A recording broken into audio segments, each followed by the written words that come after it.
We're streaming live on thezone1059.com. You can go to YouTube right now, search Out of Bounds Sports, and watch the show. I've got my hat on backwards, some kind of pullover. I've got a Stella Artois picture in the background. And interesting group of helmets we have on the set. I don't know why I have Texas A&M and LSU. I do know why I have Patron Tequila and Tito's Vodka helmets, because they look really cool. And an M Braves helmet, that looks cool too. Our guests join us on the Farm Bureau Insurance guest line. And Michael Bratton, that SEC podcast out of Nashville, dude's on fire. He was in Dallas like I was last week.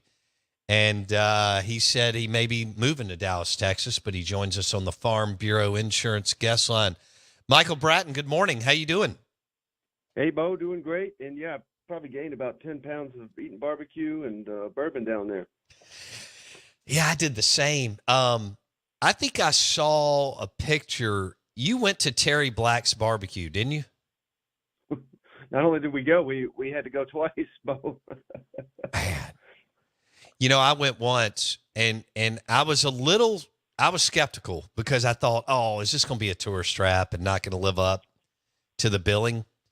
But holy smokes, I got a beef rib, and yep. I mean, it looked like a 44-ounce tomahawk steak and some of their brisket, and it was so good. Did you enjoy your meal or meals? The only problem, Bo, is I live in Nashville. They claim to know barbecue here, but it just doesn't hold a candle to any of that. So it's kind of ruined the rest of barbecue for me. Absolutely, we enjoyed every bit of it. Oh man, that was fun. What was for you? What was the highlight of SEC Media Days in Dallas? Yeah, really, and it's funny, Bo, because we do so many shows. We interview people down there. We're so busy. I mean, I hate to sound like I'm a big deal, because I'm not. But literally 5:30 a.m. is when I start, and we don't get off till about 7 p.m. working nonstop. And people always ask, well, what do you think of what Kirby said up there? How about Steve Sarkisian? I don't hear any of that, just because we're doing other stuff. So nothing from the podium, not that those guys say anything worthwhile from the podium themselves, but my favorite is just kind of connecting with all these people that I engage with online and interview and getting to hang out with them in real time. It really, really amazes me how many people give us their time of day, and I'm just so thankful for it. No, I agree. And I thought they did a good job. I think they're trying to do everything they can for shows like my show and your show to keep going SEC Media Days. They know they're going to have all the frontline people on the SEC network, and that's going to work. But can they continue to get, podcast shows like you going and so on? And I thought they did a good job. Did you do any of the night festivities where they took people in buses and stuff? Did you do any of that? Bo, I always plan to do it, and I literally never do. And that is not because I'm against it or anything like that, but just like I said, working nonstop, and God bless there's a lot of young people, reporters and things like that, but how they go out drinking all night long and then get up early in the morning and do it all over again, there's not a prayer. If I had done that, I would just miss one of the days, the following day at Media Days. Michael Bratton on the Farm Bureau Insurance guest line. All right, I got to know what in the world's going on with our media. Did you see where Oklahoma was picked to finish 8th in the conference? Did you see that over the weekend? Yeah, I sure did, and I guess they haven't looked at the schedule, have they, Bo? I mean, it's a murderer's row, and I've been telling those folks, if they go 9-3, they probably got Coach of the Year, and they should be doing cartwheels, and yet a lot of the Oklahoma people I spoke with said that's not good enough, but I don't think they have any idea what they're in for. Yeah, I think best case scenario is 7-5 for Oklahoma this year, like you said, with that schedule. In fact, your Tennessee Vols, if they don't win that game, dude, they're in for a long, long ride, because That game is so pivotal for them. The fourth game of the year, and it's in Norman at home. We're still not sure what Tennessee has. Do I think Tennessee will be good? Yes. Are they going to be like really good? I don't know. But do you agree that game, Tennessee at Oklahoma, could really set the table for the Sooners and whether or not they're going to be average or pretty good? Yeah, no doubt. And unfortunately for the Sooners, I mean, I think it means just as much for Tennessee because Tennessee, believe it or not, Bo, if they can win in Norman and if they can beat Florida at home, which surely they should do, but I've said that about a dozen times the last 20 years, and it goes the other way.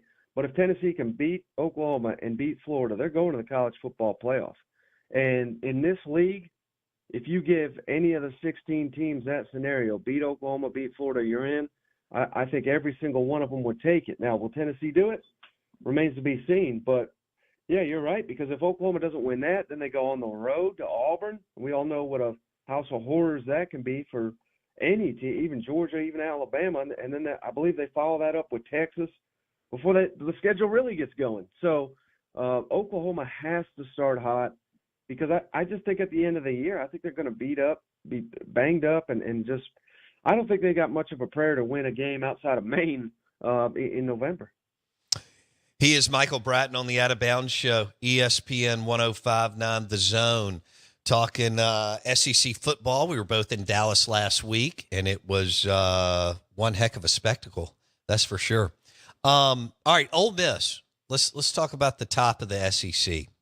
You're really high on the Rebels. Georgia, this is what the media did last week. Georgia 1, Texas 2, Bama 3, Ole Miss 4. You agree or disagree with that 4? No, I very much disagree. I mean, I'm on an island here. I don't understand all the Texas hype. I don't even think they make the college football playoff, even with their schedule they've been gifted from the league. It's almost like they had to be given that schedule to come to this great conference. But I think Texas is massively overhyped. So take them out for me. I would actually move Ole Miss up. I think not only will they make the playoff, Bo, I think they can win the national championship. I think they're that good. Now, are they the favorite to do it? Certainly not. But I really think Ole Miss got a shot this year. I truly do. Now, that game facing Georgia, though, that's going to be tough. I think that may keep Ole Miss out of the SEC championship. But if you were to ask Lane Kiffin, he may be fine with that. I mean, it's just one less game you have to play. Mm-hmm. But I believe it or not, I like Missouri to face off against Georgia in the SEC championship, and a lot of that's got to do with Missouri's schedule. I do think they're probably the 5th best team in the SEC, but that schedule is going to clear a path for them to make it to Atlanta. Okay, so you've got Missouri playing Georgia and Atlanta. Yeah, Georgia will probably win by about 30. But, yeah, that's what I got right there. All right, so Georgia, then Missouri, and then Ole Miss. Is that your top 3? It is, yeah. All right, that would put Ole Miss in the college football playoff, like you said. Who do you have at number 4? Bama. I think I think they're in a tremendous spot, just given the fact that so few people are talking about them being a national championship, an SEC championship contender. I mean, again, they're in the conversation, but they're not at the front of the line where they probably should be. If Kalen DeBoer is good, I call him DeBoring because he's quite boring. But if he's as good a coach as we have seen him, then Alabama's probably not going to miss much of a beat. Yeah. No, I think they're going to be fantastic because DeBoring is such a phenomenal offensive coach, and they were awful as far as their OC last year, and the way they were coached on offense was horrendous. Michael Bratton, that SEC podcast out of Nashville, he joins us on the Out of Bounds show. So Ole Miss, they pull a great schedule. And is it a combination of, obviously Lane's one of the top coaches in the country. He's got Golding. He's done a wonderful job with the staff. they have a ton of talent. But is it also the reason why you have them so high is because of the schedule they pulled? Bo, certainly that factors into it, but I'm enamored. I know they want to focus on the portal additions, which are huge, but I think those annually get oversold across the conference. Everybody thinks it's a video game. You can plug in these guys, and they're going to be All-Americans and win the Heisman and all that. But I'm more impressed with what Ole Miss is bringing back from key contributors like Jackson Dart, who I think can take a massive step, like Trey Harris, who's probably a top 3 receiver in the entire conference. In year 2, Pete Golding, that's significant as well. But one thing that can't be overlooked in all this hype, Bo, is just the fact that Lane Kiffin, and he may be the best play caller in the game, and he is certainly an outstanding coach, but he has whiffed in a lot of games. I like to call him Lane Whiffin. And again, he's done a masterful job. I think he's firmly as a top 5 coach in the conference right now, but you cannot convince me otherwise that he cost Ole Miss that Alabama game last year. He had that one. He knew he had it. He got tight, and he was running his mouth because he knew he was going to beat Alabama, but it didn't turn out that way. So he's got to get over that. He's got to get over that hump. They're going to have to win a big game or two to make the playoff and to advance in it, certainly. So can he get over that? That's one of the biggest questions I have for Ole Miss. Lane Whiffen, according to Michael Bratton. They did catch Bama at the right time. Early, Bama didn't know who they were and were a disaster on offense. And other than the first quarter, Bama dominated them. Okay, so they're going to run the table all the way to LSU. At Baton Rouge, I think LSU is going to be a better football team because they're going to be much, you can't get any worse on defense than LSU was, especially the first 8 weeks of the season. So how do you see that one? Ole Miss at LSU. Which way would you go today, Michael Bratton? I favor Ole Miss now. I'm not sure that's been finalized yet or not. I know they've come out with a lot of the kickoffs, but I heard this is going to be like a 8:30, 9 p.m. kick. I mean, they're going to play this game till 2 in the morning probably, but which certainly is going to favor all the drunks they got down there in Baton Rouge, and God bless them.